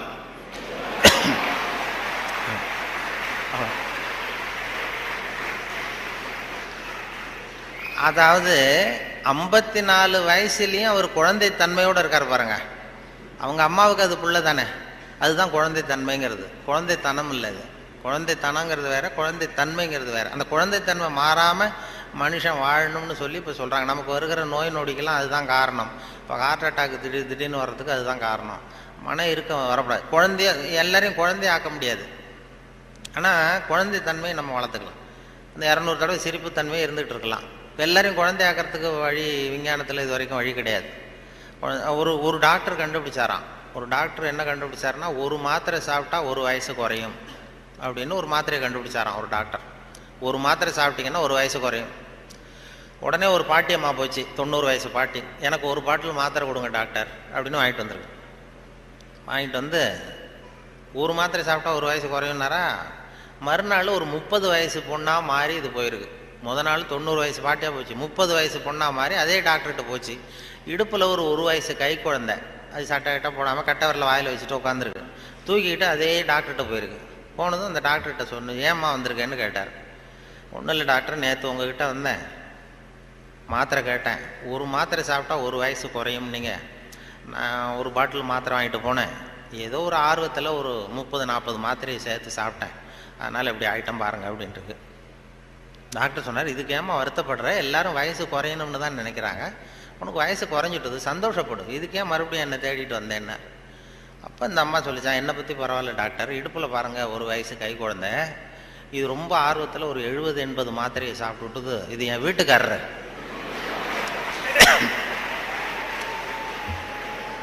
இது இப்படியே உட்காந்துக்கிட்டே இறங்க மாட்டேங்குது, நான் எங்கே தூக்கிட்டு போகிறது, எதையாவது ஒரு மாத்திரையை கொடுத்து இறக்கி விடுங்க டாக்டர், அப்போ தான் நாம் பார்த்தேன், அதுக்காக தான் வந்தேன்னு தான். அதாவது இயற்கைக்கு மாறாக நம்ம போனோம்னா இப்படிப்பட்ட பிரச்சனையெல்லாம் வந்துடும். அப்புறம் வழியில் போகும்போது இடுப்பில் ஒரு குழந்தைய தூக்கிட்டு வந்தால் நம்ம கேட்கணும் அந்த அம்மாட்ட, ஏம்மா இது ஏன் உன் பிள்ளையா உங்கள் வீட்டுக்காரரான்னு கேட்கணும். அப்படி குழப்பம் வந்துடும். இயற்கையை மாற்ற முடியாது, ஆனால் அந்த குழந்தை தன்மையை நம்ம கொண்டு வரலாம், அதுக்காக சொல்லுவாங்க. ஏன்னா இதய நோய் இன்றைக்கி வராதவர்கள் 2 பேருக்கு வர்றதில்லை. ஹார்ட் அட்டாக் வராத குரூப் யாருன்னா, இந்த நரிக்குறவர்களுக்கு இது வரைக்கும் வந்ததே கிடையாது இதய நோய். வாழ்க்கையை ரொம்ப லேசாக எடுத்துக்கிறவங்க. அவங்களுக்கு வெற்றியும் சந்தோஷத்தை தரும், தோல்வியும் சந்தோஷத்தை தரும். அது இப்போ எங்கள் ஊரில் எல்லாம் இந்த துப்பாக்கி சுடுறதுக்கு, இந்த வேட்டைக்கு துப்பாக்கி வச்சுருப்போம் எங்கள் ஊர் பக்கம் அந்த காட்டில். அது நரிக்குறவை சுடுவாங்க, கூட்டமாக பறந்து போகிறப்ப சுட்டால் ஒரு பறவை விழுந்ததுன்னா சந்தோஷப்படுவார், துள்ளுவார். அதே மாதிரி தப்பிச்சு போனாலும் துள்ளுவார், ஆகா எவ்வளோ அருமையாக போகுதுன்னு. நமக்கு தான் பயமாக இருக்கும், ஐயோ ஒரு குண்டு வேஸ்ட் ஆகிட்டுதுன்னு. அதனால் நரிக்குறவர்களுக்கு வர்றதில்லை. அதே மாதிரி இன்னொரு குரூப்புக்கு ஹார்ட் அட்டாக் இது வரைக்கும் வந்ததில்லை. மருத்துவ உண்மை யாருன்னா, பைத்தியக்காரனுக்கு வந்ததே கிடையாது. பைத்தியக்காரங்களுக்கு இது வரைக்கும் ஹார்ட் அட்டாக்கே வந்ததில்லை. ஏன்னா அவங்க எதுவாக ஆக நினைக்கிறார்களோ அதுவும் ஆயிடுறாங்க. அவங்க இப்போ நான் இந்த நாட்டுக்கு பிரதம மந்திரி ஆகணும்னு நினைக்கிறேன்னா, நான் எந்த கட்சியில் சேர்றது, எங்கே போகிறது, எப்படி பண்ணுறதுன்னு நான் டென்ஷன் ஆகிடுறேன். அதாவது என் இருதயத்துக்கு அதிகமாக வேலை கொடுக்குறேன். ஒரு துடிப்புக்கும் இன்னொரு துடிப்புக்கும் நடுவில் இருக்கிற ஓய்வு தான் என்னுடைய ஆயுளை நிர்ணயம் பண்ணுது. நான் பிரதம மந்திரி ஆகணுங்கிற ஆவலில் எனக்கு துடிப்பை அதிகமாக்கி ஆயுளை குறைச்சிக்கிறேன், ஹார்ட் அட்டாக் வந்துடுது. ஆனால் ஒரு பைத்தியக்காரன் பிரதம மந்திரி ஆகணும்னு நினைக்கிறான்னு வைங்க, அவன் ஆனதாகவே நினச்சிட்றான். அவனுக்கு முயற்சி தேவைப்படாது. எதுவாகணும்னு நினைக்கிறானோ அதுவும் ஆயிடலாம். ஒரு சினிமா நடிகர் ஆகணும்னு பைத்தியம் பிடிச்சதுன்னா, நான் தான் ரஜினிகாந்த் அப்படிம்பா. அதாவது அது மாதிரி ஆகிடும். அந்த அந்த மன அளவில் அந்த நிறைவு வந்துடுறதுனால அவங்களுக்கு இதய நோய் வர்றதில்லை. இது அவங்கள்ட்டேருந்து நாம் கற்றுக்க வேண்டியதான். அதனால தான் எதையும் லேசாக எடுத்துங்கன்னு சொல்லி இப்போ இந்த காலத்தில் எல்லாரும் உபதேசம் பண்ண ஆரம்பிச்சுட்டாங்க. அதாவது இப்போ சித்த சுவாதீனத்துடன் கூடிய பைத்தியத்தன்மையுடன் வாழ கற்றுக்கொள்ளுங்கள் அப்படிங்கிறது இந்த காலத்து மனிதர்களுக்கு சொல்லப்படுகிற உபதேசம். சித்த சுவாதீனத்துடன் கூடிய பைத்தியத்தன்மையுடன் வாழ கற்றுக்கொள்ளுங்கள் அப்படின்னா, அது என்ன பைத்தியத்தன்மை சித்த சுவாதீனம்னா, நாம் சித்த சுவாதீனமாக இருக்கணும், இன்னொருத்தர் பைத்தியக்காரத்தனமாக பேசினா ஒத்துக்கணுமா? இப்போ உங்கள் வீட்டில் அல்லது உங்கள் நண்பர்கள்ட்ட யார்ட்டையோ கேட்குறீங்க, 8ஐயும் 3ஐயும் பெருக்குனா என்னன்னு கேட்குறீங்க. 8ம் 3ம் பெருக்குனா 23ன்னு சொல்கிறாருன்னு வைங்க, உடனே நீங்கள் சண்டைக்கு போகக்கூடாது. தப்பு, நீ சொல்கிறது தப்புன்னு சண்டை போகக்கூடாது. பரவாயில்ல, நீ 23ன்னு இது நினச்சிருக்க, நான் 24ன்னு நான் எனக்கு சொல்லி கொடுத்துருக்குறாங்க. சரி, உங்கள் வாத்தியார் அப்படி சொல்லி கொடுத்துருக்காரு, எங்கள் வாத்தியார் அப்படி சொல்லி கொடுத்துருக்காரு, ஒன்று தானே வித்தியாசம், அதுவும் வாய்ப்பாட்டில் எத்தனையோ எடிஷன்லாம் இருக்குது இல்லையா, அதனால் பரவாயில்ல அப்படின்ட்டு போயிடணும். இதுதான் சித்த சுவாதீனத்துடன் கூடிய 24 தான் உண்மைங்கிறது தெரியும் நமக்கு, சரிங்கிறது.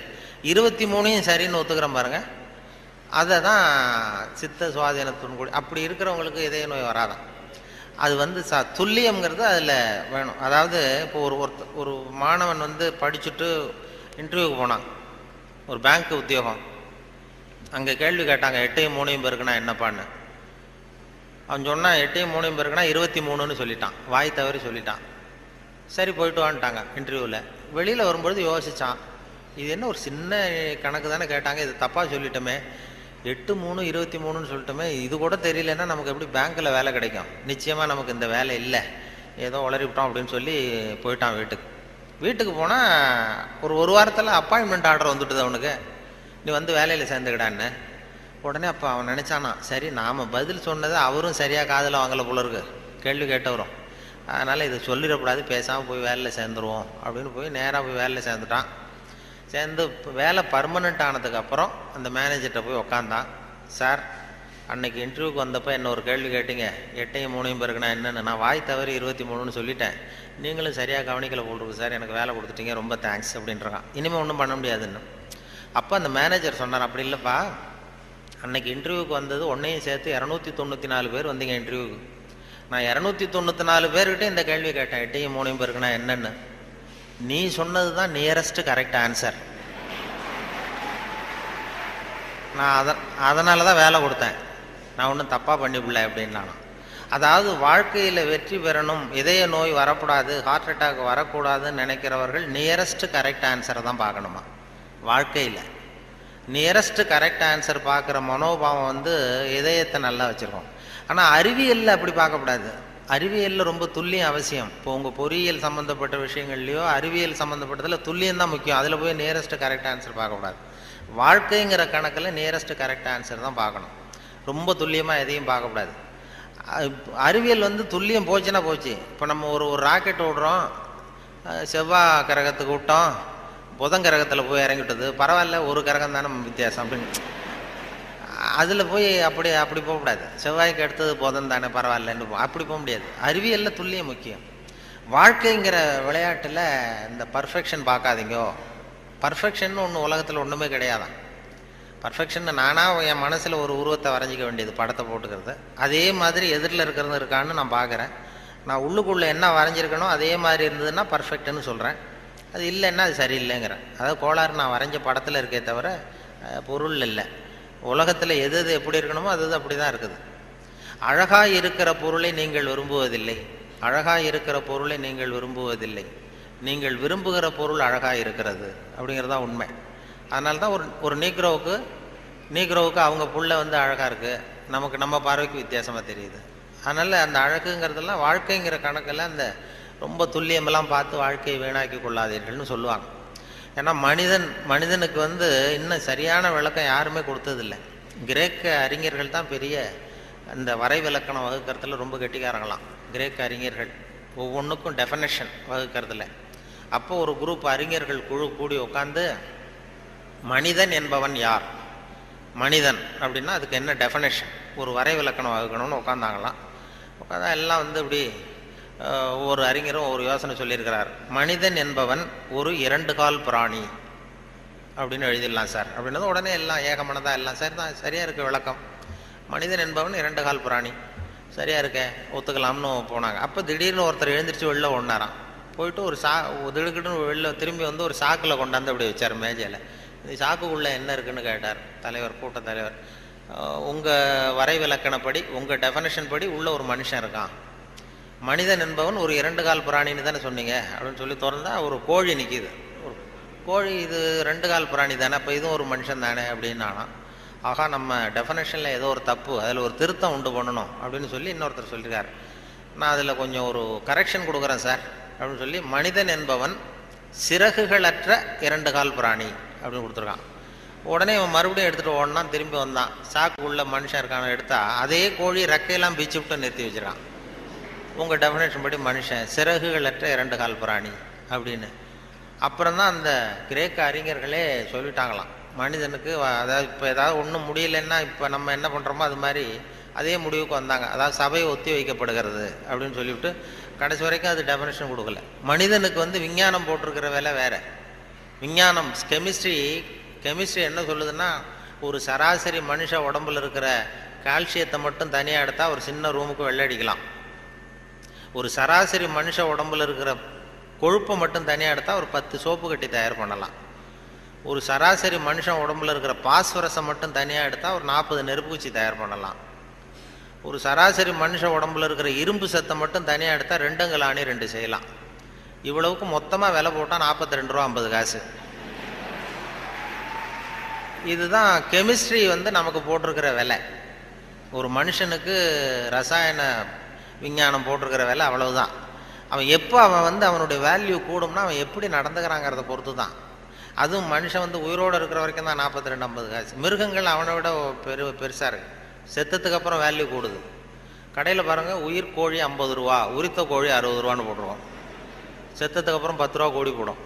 மனுஷன் உயிர் மனிதன் 42 ரூபா 50 காசு, செத்த மனிதன் 52 ரூபா 60 காசு. அப்படின்னா நீயே வச்சுக்கடா போடான்ட்டு போடுவான். அது அப்படி எப்படி வாழணுங்கிற அந்த வாழ்க்கை நெறிகள்லாம் பெரியவர்கள் நிறைய பேர் அதை பற்றி இது பண்ணி சொல்கிறாங்க. அதனால தான் அவங்ககிட்டேருந்து கற்றுக்கிட்டு நம்ம நல்ல பழக்க வழக்கங்கள் நம்மக்கிட்ட இருக்கிற அந்த திருக்குறளை பற்றி இப்போ தான் அதை பற்றி நிறைய பேர் பேச ஆரம்பிச்சிருக்கிறாங்க. திருக்குறளுங்கிறது அதனுடைய அருமை பெருமையெல்லாம் எப்படி வந்தது போச்சுன்னு சொல்லி. திருக்குறள்லாம் சின்ன வயசில் நம்ம பாடத்திட்டத்தில் மனப்பாடம் பண்ணது தான்.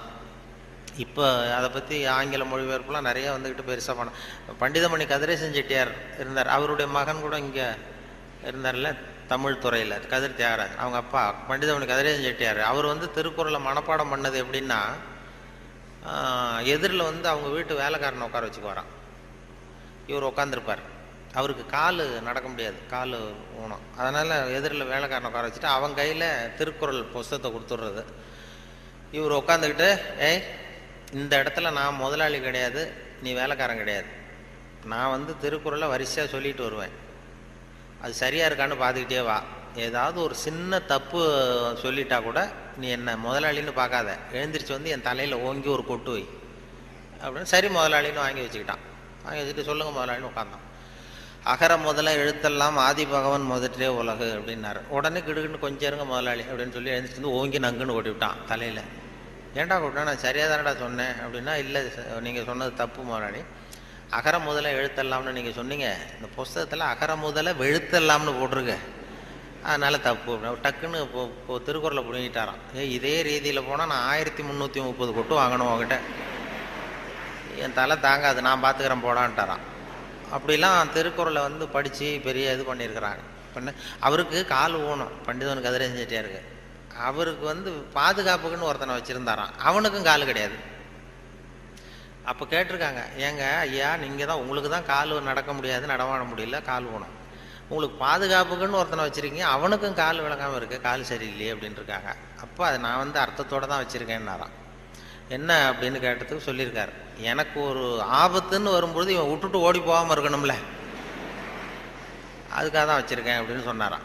அப்படிலாம் அந்த தலைமுறையில் திருக்குறளை பற்றி சொல்லுவாங்க. திருக்குறளை இப்போ பெரிய அதை பற்றி சான் ஸ்னைடர்னு ஒருத்தர், இப்போ அமெரிக்க பேராசிரியர், திருக்குறளை பற்றி 600 பக்கத்துக்கு 600 பக்கம் கற்கும் வழிகள்னு ஒரு புத்தகம் எழுதினாராம்.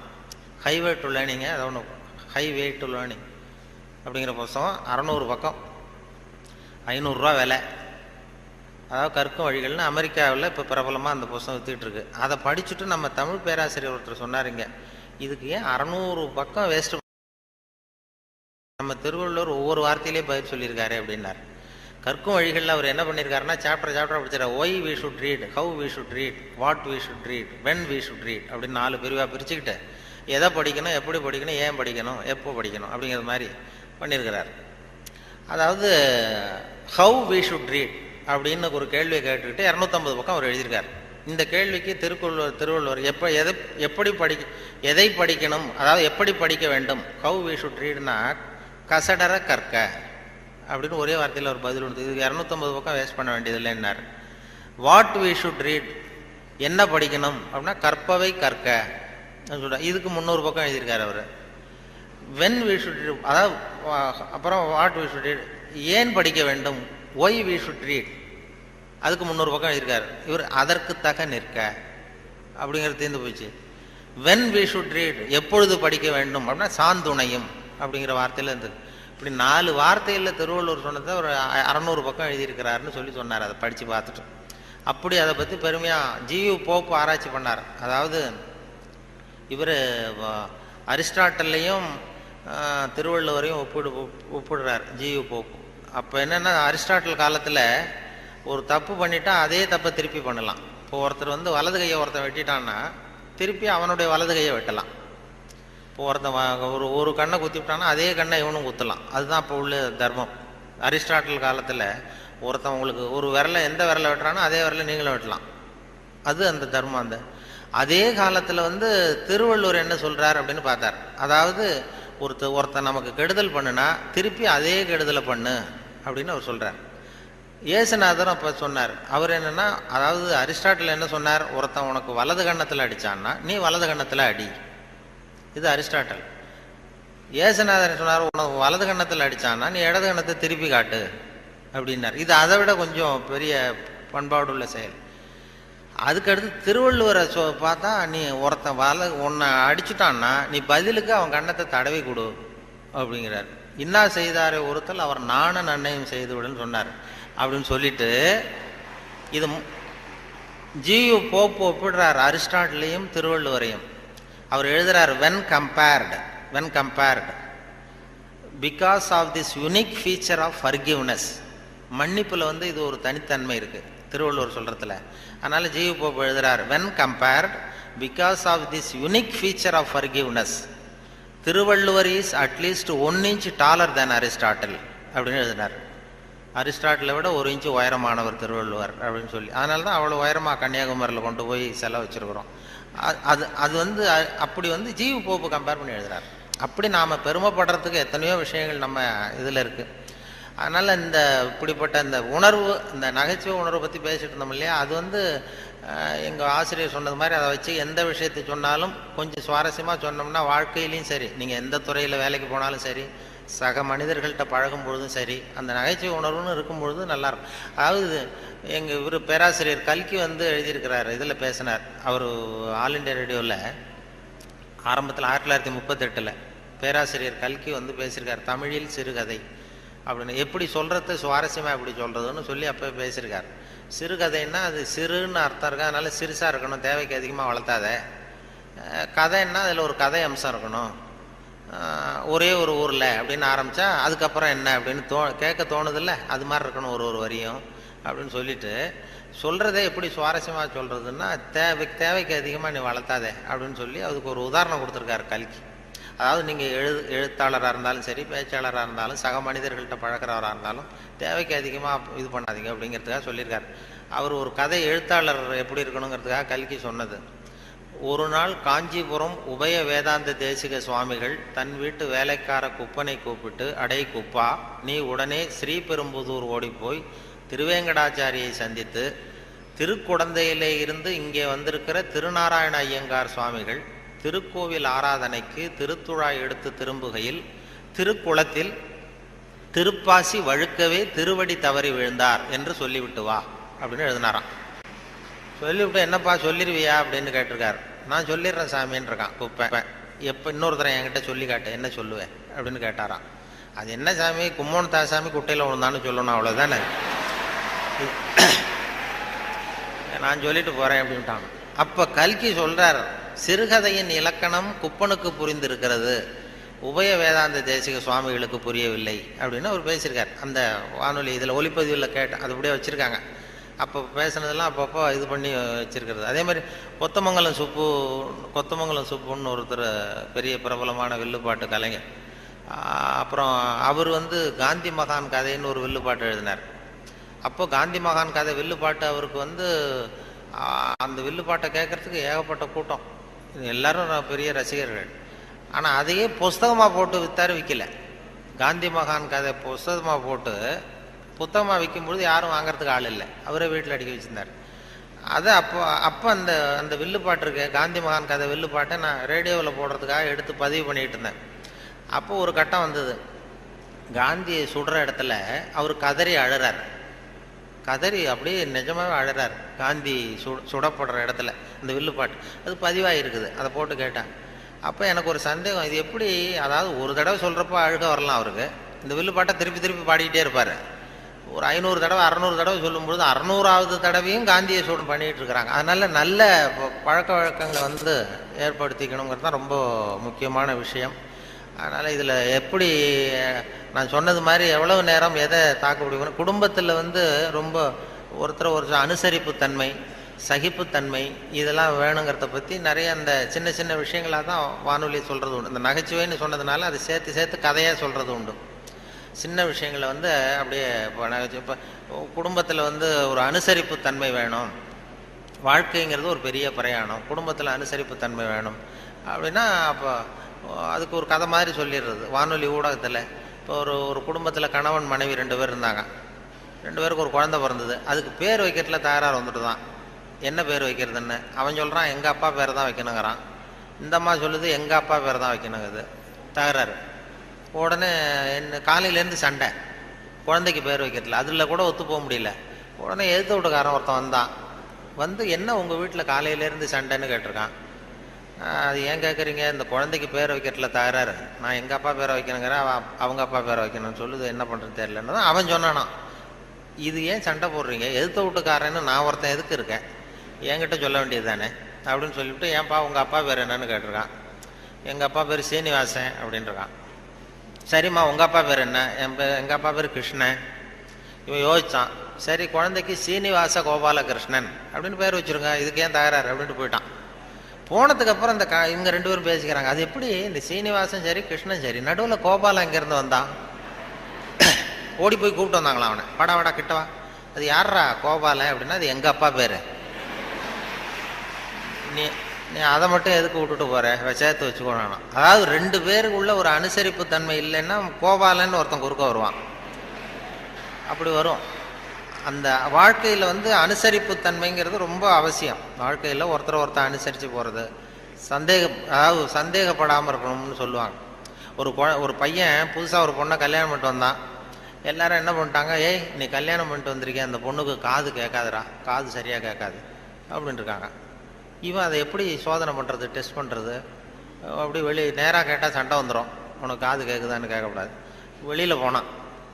வெளியில் போய் தெருவில் நின்றுக்கிட்டு இன்னைக்கு என்ன சாம்பார் அப்படின்னா பதிலே வரல. ஆகா நம்ம சந்தேகப்பட்டது சரிதான் அப்படின்னு முடிவு பண்ணிட்டான். அடுத்தது வந்தான் வீட்டுக்குள்ளே நின்றுக்கிட்டு 2வது தடவை கேட்டான். கூடத்தில் நின்றுட்டு இன்னைக்கு என்ன சாம்பார் அப்படின்னா அப்பவும் பதில் வரல.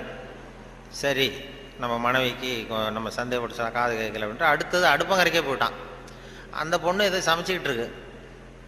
அது கிட்ட போய் அது காது ஓரமாக இப்படி காயே வச்சுக்கிட்டு ரொம்ப சத்தம் போட்டு கத்துறான். 3வது தடவையா இன்னைக்கு என்ன சாம்பார்னு கத்துறான். அந்த பொண்ணு கொஞ்சம் கூட அலட்டிக்கல. மெதுவாக இவன் பக்கம் திரும்பி இவன் காது ஓரமாக சொல்லிச்சான், 3வது தடவையா சொல்கிறேன் முருங்கைக்காய் சாம்பார் அப்படின்னு தான்.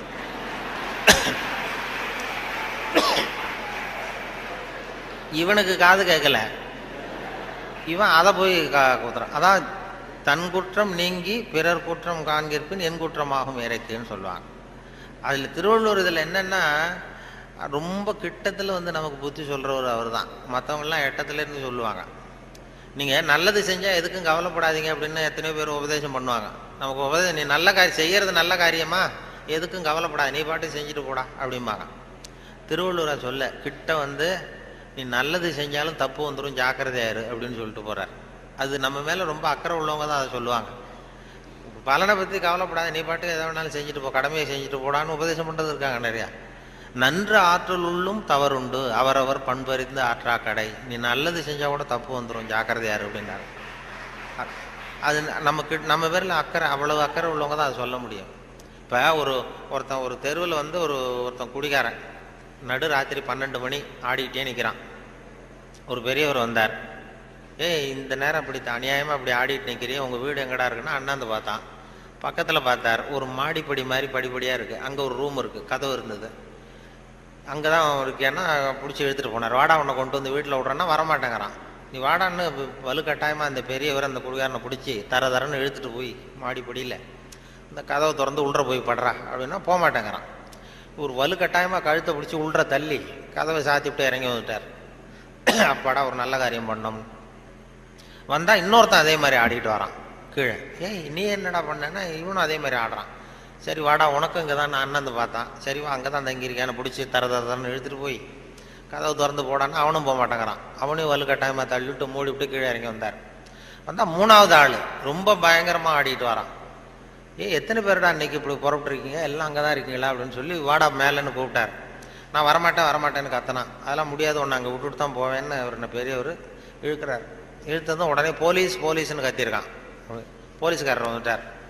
அந்த போலீஸுக்காரர்கிட்ட அவன் புகார் பண்ணுறான். இந்த பாருங்க சார், யாரோ ஒரு பெரியவர் என்னை இந்த வழியாக மேலே கொண்டு போய் அந்த கதவை திறந்து அந்த பக்கமாக இருக்கிற குப்பை குழியில் தள்ளி தள்ளி விட்டுக்கிட்டு இருக்கிறார் 3 தடவையா. நான் இறங்கி இறங்கி கீழே வந்துக்கிட்டு இருக்கேன். இன்னும் 2 தரம் தள்ளி விட்டாருன்னா செத்து போடுவோம் சார் அப்படின்றான். இதான் நன்று ஆற்றல் உள்ளும் தவறுண்டு, அவரவர் பண்பறிந்த ஆற்றா கடை. நீ நல்லது தான் செஞ்சார், தப்பு வந்துடும், அது அவ்வளவு தூரம் அவர் தான் சொல்ல முடியும். அந்த நன்று ஆற்றல் உள்ளும் தவறுண்டு, அவரவர் பண்பறிந்த ஆற்றா. நல்லதுன்னு செய்வாங்க. இப்போ ஒருத்தன் யார்கிட்டையும் நண்பர்கள்ட்ட கேட்டான், ஒரு 100 ரூபா கொடுங்கடா, ஏதாவது தொழில் செஞ்சு பொழைச்சிக்கிறேன்னு. யாருமே கொடுக்கறதுக்கு ஆள் இல்லை, பரவாயில்ல. உடனே அவன் என்ன பண்ணால், சரி மனிதர்கள் யாரும் நமக்கு உதவி பண்ண மாட்டேங்கிறாங்க, நமக்கு தேவை ஒரு 100 ரூபா, இது கடவுளுக்கே ஒரு லெட்டர் போட்டு பார்ப்போம், அவர் தானே எல்லாரையும் படைச்சார், அவர் கொடுக்குறாரா பார்ப்போம். ஒரு போஸ்ட் கார்டு வாங்கினான். போஸ்ட் கார்டை வாங்கி அதில் அன்புள்ள கடவுள் அவர்களுக்கு வணக்கம், எனக்கு மனிதர்கள் யாரும் உதவி செய்ய மாட்டேங்கிறாங்க, எனக்கு ஒரு 100 ரூபா இருந்தால் அதை வச்சு நான் பொழைச்சிக்குவேன், நானே ஒரு 100 ரூபாயை எனக்கு அனுப்பி வைக்கும்படி கேட்டுக்கொள்கிறேன்னு போட்டு கையெழுத்து போட்டான். போட்டு அந்த பக்கம் திருப்பி அட்ரஸ் எழுதணும்ல, பெறுகிறவர் முகவரி, உயர்திரு கடவுள் அவர்கள், அப்புறம் தெரு நம்பர், வீட்டு நம்பர், தெரு ஒன்றும் தெரியல. யோசிச்சான், கடவுள் அட்ரஸ் எப்படி கண்டுபிடிக்கிறது யோசிச்சு, சரி எல்லார் அட்ரஸும் போஸ்ட் மாஸ்டருக்கு தெரியும் அப்படின்னு சொல்லி கடவுள் கேரா போஸ்ட் மாஸ்டர் அண்ணாமலை நகர் சிதம்பரம்னு போட்டு விட்டான். அந்த போஸ்ட் மாஸ்டர் ஒரு நல்ல எண்ணம் படைச்சவர். அவர் என்ன பண்ணிட்டாரு, யாரோ ஒருத்தன் அப்பாவித்தனமாக 100 ரூபா கேட்டிருக்கான், நாமளே அனுப்பிச்சிருவோம், கடவுளுக்கு அனுப்பியிருக்கான் அப்படின்னு சொல்லி அங்கே போஸ்ட் ஆஃபீஸில் வேலை செய்கிறவங்கள்ட்டெல்லாம் உங்களால் முடிஞ்சதை கொடுங்கப்பா, ஹெல்ப் பண்ணுங்க, அவனுக்கு உதவி பண்ணுவோன்னா ஆளுக்கு உடனே 5-10 எடுத்து கொடுத்தாங்க. எல்லாரும் சேர்த்தா ஒரு 90 ரூபா சேர்ந்து போச்சு. உடனே சேர்ந்த வரைக்கும் அனுப்பிச்சிருவோம் அப்படின்னு சொல்லி மணி ஆர்டர் ஃபார்ம் எடுத்தார். மணி ஆர்டர் கமிஷனையும் அவரே ஒத்துக்கிட்டார்.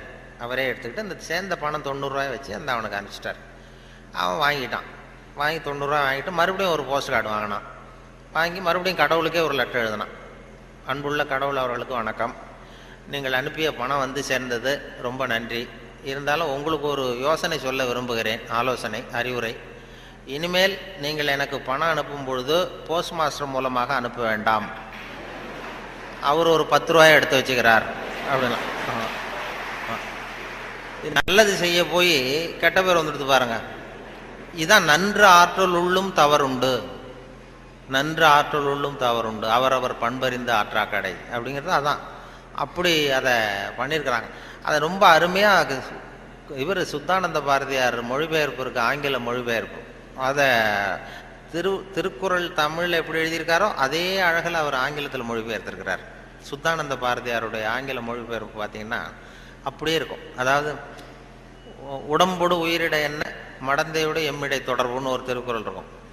அதாவது இந்த பெண்ணுக்கும் எனக்கும் உள்ள தொடர்பு எப்படின்னா உடம்புக்கும் உயிருக்கும் உள்ள தொடர்பு மாதிரி அப்படின்னு அந்த இதில் திருவள்ளுவர் எழுதியிருப்பார். உடம்போடு உயிரிட என்ன, மற்றென்ன மடந்தையோடு எம்மிடை தொடர்பு. அதை சுத்தானந்த பாரதியார் மொழிபெயர்த்திருக்கிறார். The love between me and this lady is like bond between soul and body, இப்படி எழுதியிருக்கு. அதே போல் 2 வரியில் அந்த காலத்தினால் செய்த நன்றி செய்த ஞாலத்தின் மானப்பெரிது, அது மாதிரி a help rendered in hour of need, so though smaller greater than the world அப்படின்னு இப்படி அழகாக அதை பண்ணியிருப்பார். இவர் சொன்ன அந்த நம்ம நாவலர் நெடுஞ்செழியன், அவர் அந்த திருக்குறள் மொழிபெயர்ப்பு வந்தப்போ வானொலி நிலையத்துக்கு வந்திருந்தார். அப்போ முன்னாடி ஒரு அறையில் உட்காந்து பேசிகிட்டு இருக்கிறோம், அவர் பதிவுக்கு முன்னாடி. அப்போ கேட்டார், நீ என்ன படிச்சிருக்கேன்னு என்ன கேட்டார். நான் வந்து விவசாயம் படிச்சிருக்கேன் சார் அப்படின்னேன். விவசாயம் படிச்சிருக்கேன்னா அப்போ உங்ககிட்ட தான் ஒரு கேள்வி கேட்கணும் அப்படின்னு கேட்க ஆரம்பித்தார். என்ன சார் கேட்க போறீங்கன்னா, இந்த காலத்தினால் செய்த நன்றி செய்தேனும் ஞாலத்தின் மான பெரிதுன்னு ஒரு திருக்குறள் இருக்குல்ல. ஆமான்னு. அது வந்து அது பொருத்தமாக இல்லையே அந்த உதாரணம்னார். என்னன்னு கேட்டேன்.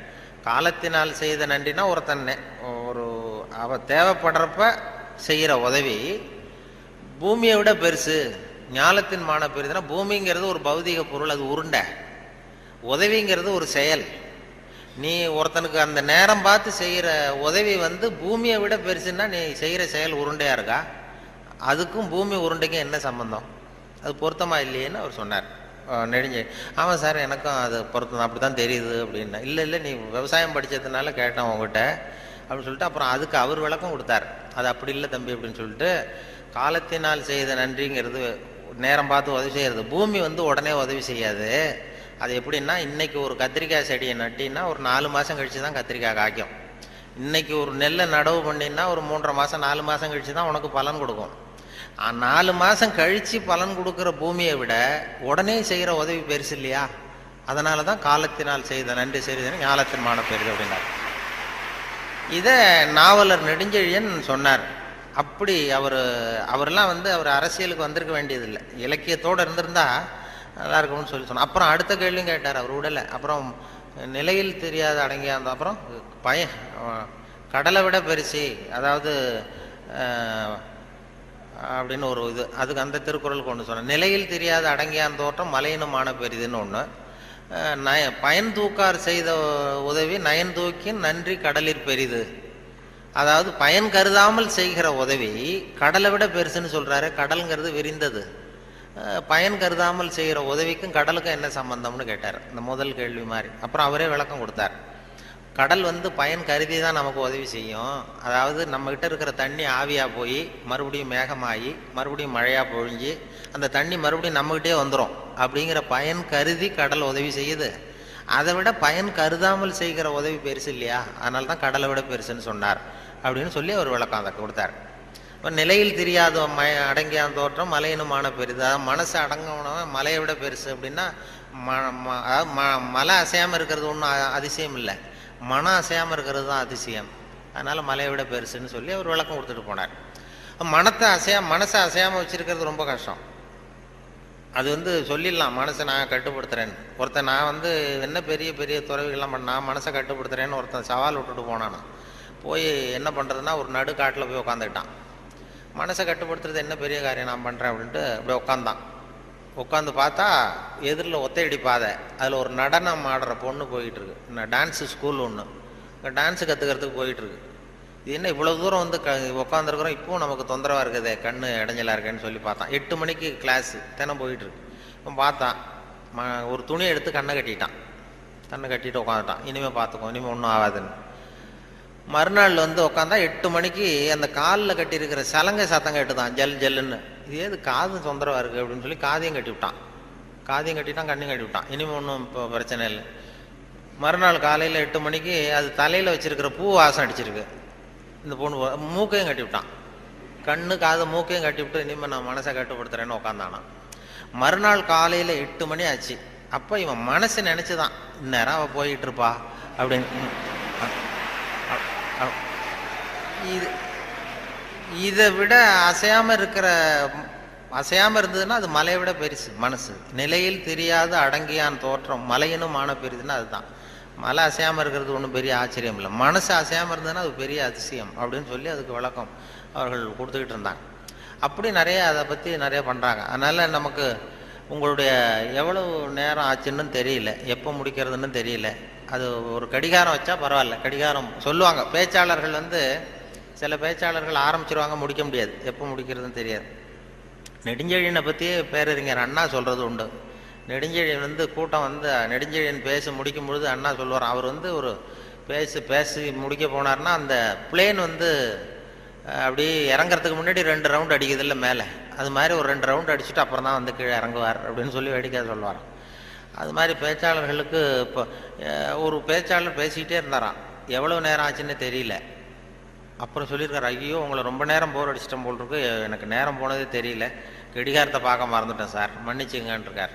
அப்போது ஒருத்தர் கோபமாக எழுந்திரிச்சு சொன்னாராம், ஏன்யா கடிகாரத்தை தான் பார்க்க மறந்த, பின்னாடி மாட்டிருக்கிற கேலண்டரையாவது பார்க்கக்கூடாதா அப்படின்னா அவன் வாரக்கணக்கில் பேசிகிட்டு இருந்திருக்கான். போன ஆரம்பத்தில் முடித்து இந்த விழா முடிகிற வரைக்கும் பேசிகிட்டு இருக்கிறது மாதிரி ஆகிடும். அது அந்த பேச்சுங்கிறது அந்த கல்கி சொன்னார்ல, அது மாதிரி இருக்கணும்னு சொல்லுவாங்க. பேச்சு எதுவாக இருந்தாலும் ஒரு தன்னம்பிக்கை ஊட்டுறது மாதிரி இருக்கணுமா. ஒரு பேச கேட்டாலும் எழுத்தை படித்தாலும் அது படித்து முடித்ததும் நமக்கு ஒரு வாழ்க்கையில் ஒரு பிடிப்பு தன்னம்பிக்கை ஊட்டணும். ஒரு இளைஞன் வாழ்க்கையில் விரக்தி அடைஞ்சி தற்கொலை பண்ணிக்கலாம்னு போய் தண்டவாளத்தில் தலையை வச்சு படுத்தான். படுத்துறான், எதுவும் வாழ்ந்து பிரயோஜனம் இல்லைன்னு விரக்தி அடைஞ்சிட்டான். படுத்துக்கிட்டு இப்படி பார்க்குறான், 2 பக்கமும் ரயிலே வரல. இது என்னடா தற்கொலை கூட பண்ணுறது சாத்தியமா இல்லையே அப்படின்னு பார்த்தான். அப்போ யாரோ ஒருத்தர் ஒரு பக்கத்தில் ஒரு பெரிய மைதானம், ஒரு பெரிய பேச்சாளர் பேசிகிட்டு இருக்காரு. ஆகா அங்கே யாரோ ஒருத்தர் பேசுகிறாரு, அதையாவது போய் கேட்டுட்டு வருவோம் கொஞ்சம் நேரம், இங்கே போர் அடிக்குது, அதுக்கப்புறம் தண்டவாளத்தில் தலையை வச்சு படுத்துருவோம் அப்படின்னு எழுந்திரிச்சு போனான். அங்கே போனால் ஒரு 2000 பேர் உட்காந்துருக்காங்க மைதானத்தில். பேசிகிட்டு இருக்கார் ஒரு பேச்சாளர் தன்னம்பிக்கைங்கிறத பற்றி. பேசி முடித்தார் 1 மணி நேரம். முடிச்சுட்டு எல்லாரும் கலைஞ்சி போயிட்டாங்க. அப்புறம் இந்த இளைஞன் போனான். போய் அந்த பேச்சாளர்கிட்ட, சார் நான் தற்கொலை பண்ணிக்கணுங்கிற எண்ணத்தோடு தண்டவாளத்தில் தலையை வச்சு படுத்திருந்தேன். உங்கள் குரல் கேட்டது, பேச்சு கேட்கணும்னு வந்தேன். 1 மணி நேரம் உங்கள் பேச்சை கேட்டேன். இப்போ அந்த தற்கொலை எண்ணத்தை மாற்றிக்கிட்டேன். நான் இனிமேல் தற்கொலை பண்ணிக்க மாட்டேன். எனக்கு வாழ்க்கையில் ஒரு தன்னம்பிக்கை வந்துட்டுது, பிடிப்பு வந்துட்டுது. அதுக்கு நீங்கள் தான் காரணம் அப்படின்ட்டுருக்கான். அது எப்படிடா அந்த முடிவுக்கு வந்தேன்னு கேட்டிருக்காரு அவர். ஒன்றும் இல்லை சார், இப்போ உங்கள் பேச்சு எவ்வளோ பேர் கேட்டாங்க இந்த கூட்டத்தில் அப்படின்னா ஒரு 2000 பேர் கேட்டிருப்பாங்க அப்படின்னாரான் அந்த பேச்சாளர்.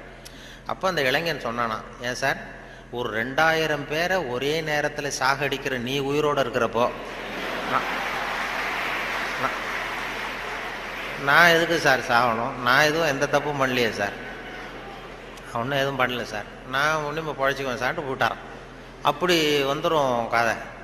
அப்படி பேச்சாளர்கள்ங்கிறது அந்த என்ன ஒரு சகிப்புத்தன்மை. ஒரு பேச்சாளர் என்ன பண்ணார் தெரியுமா? வேகமாக போயிருக்காரு, அவசரமாக கூட்டத்தில் பேசணும்னு போயிருக்காரு. ஒரு காட்டு வழியாக போகும்போது சிங்கம் எதிரில் நின்று தான் வழி மறிச்சிருக்கு. ஏன் என் நிற்கிற அப்படின்னா, எனக்கு பசிக்குது, உன்னை சாப்பிட போகிறேன்னு தான் சிங்கம். நீ என்ன இப்போ சாப்பிட்றாத, நான் ஒரு முக்கியமான கூட்டத்தில் பேசுறதுக்காக போயிட்டுருக்கேன், அதனால் அதை கெடுத்துறாத அப்படின்ட்டு. அது என்ன, உன் மீட்டிங்கை பற்றி எனக்கு கவலை இல்லை, உன் பேச்சை பற்றி எனக்கு, என் பசி தான் முக்கியம், உன்னை சாப்பிட போகிறேன்னு. ஐயோ அவங்கெல்லாம் ஏமாந்துருவாங்க, ரொம்ப பேர் காத்துக்கிட்டு இருக்கிறாங்க பேச்சை கேட்கறதுக்கு, ஏமாந்துருவாங்க அப்படின்றார். இனி என்ன அவ்வளோ நல்லா பேசுவியா அப்படின்னு தான் சிங்கம். அதை ஏன் பேச்சை கேட்டால் அப்படியே கேட்குறவங்க மயங்கி விழுந்துருவாங்க. உடனே சிங்கம் சொல்லிச்சான், நீ இங்கேயே பேச, நான் மயங்கி விழறேன்னா பார்ப்போம் அப்படின்ட்டு. உடனே ஒரு ஆரம்பித்தார், பெரியோர்களே தாய்மார்களே அப்படின்னார். சிங்கம் அப்படியே கரகரகரகரன்னு சுற்றி விழுந்துடுது, கடிச்சு அப்படியே மயக்கடிச்சு விழுந்துட்டுது. இவர் பார்த்தார், இதுதான் நமக்கு தப்பிக்கிறதுக்கு சரியான நேரம், இந்த மயக்கம் தெளி எழுந்திரிச்சு ஓடி போகணும் நம்ம அப்படின்னு. அப்படி பாம்பு நெளியிறது மாதிரி நெளிஞ்சு போனாராம். ஏன்னா எழுந்திரிச்சு நடந்தால் அதிர்ச்சியில் முழிச்சுக்கிட்டுதுன்னா என்ன பண்ணுறது, மயக்கம் தெளிஞ்சிரும்னு பாம்பு நெளிய மாதிரி நெளிஞ்சு கொஞ்சம் தூரம் போய் எழுந்திரிச்சு ஒரே ஓட்டமாக ஓடி போட்டார். ரொம்ப தூரம் போய் திரும்பி பார்க்குறார், அந்த சிங்கம் அப்படியே கிடக்குதா பின்னாடி துரத்துதான். வேர்த்து ஒழுகுது, மூச்சு வாங்குது. ரொம்ப தூரம் ஓடி போய் திரும்பி பார்த்தா சிங்கம் அப்படியே மயங்கி கிடக்கு, மயங்கி விழுந்தது அப்படியே கிடக்கு. இவர் அங்கேருந்து அந்த சிங்கத்தை பார்த்துட்டு மனசுக்குள்ளே நினச்சிக்கிட்டாராம், நல்ல வேளை நம்ம பேச்சை கேட்டுட்டு அந்த சிங்கம் மயங்கி விழுந்ததுனால நாம் தப்பித்தோம் அப்படின்னு அவர் நினச்சிக்கிட்டாராம். நம்ம பேச்சை கேட்டு மயங்கி விழுந்ததுனால தப்பித்தோம், நல்ல வேலை அப்படின்னு நினச்சிக்கிட்டாராம். அதே நேரம் சிங்கம் லேசாக தலையை தூக்கி ஒரு கண்ணால் அவரை பார்த்துட்டு இது நினச்சிக்கிட்டு தான், நல்ல வேளை மயங்கி விழுந்தது மாதிரி நடித்ததுனால நாம் தப்பித்தோம்,